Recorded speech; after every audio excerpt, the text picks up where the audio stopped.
તો જોઈ શકાય છે કે આ બીજી શોપ પર આપણે આવ્યા છીએ, જ્યાં શોપ નંબર છે 93. જો હું સ્ક્રીન પર આપી દઈશ શોપ નંબર એટલે તમને યાદ રહે.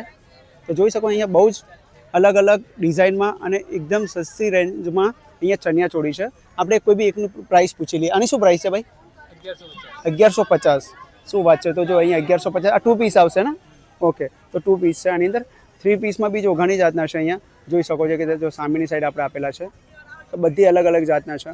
તો આપણે જે લાસ્ટમાં જે પિંક ટાઈપનું આ પિંક છે લાસ્ટમાં, એની શું પ્રાઇસ છે?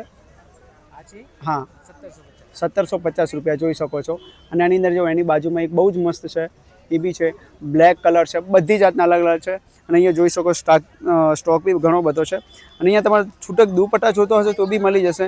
અહીંયા જોઈ શકો છો બધા અલગ અલગ જાતના દુપટ્ટા છે. અને એકદમ તમારે ભરેલા વર્કમાં જોતો હશે તો બી અહીંયા મળી જશે. જોઈ શકો છો અહીંયા શોપ નંબર 93 યાદ રાખવાનું છે તમારે. તો જ્યારે બી આવો ને તો તમને ઇઝી પડે એના માટે આપેલું છે. અહીંયા 93 શોપ નંબર છે, એ તમારે ખાસ યાદ રાખવું પડશે. અહીંયા બધામાં અલગ અલગ શોપ હશે તો તમને યાદ નહીં રહે, કેમ કે અહીંયા બધી શોપ તમને એક જેવી જ લાગશે. એટલે કોઈ બીને પૂછી લેવાનું કે 93 શોપ ક્યાં છે. કોઈ બી જે બી શોપ પર તમારે જવું હોય, જે બી શોપનું તમને ઓછી પ્રાઇસ લાગે, જ્યાં બી જવું હોય એને ખાલી શોપ નંબર યાદ રાખવો પડશે. ચલો ફ્રેન્ડ્સ, આપણે કોઈ બીજી શોપ પરથી મળીએ.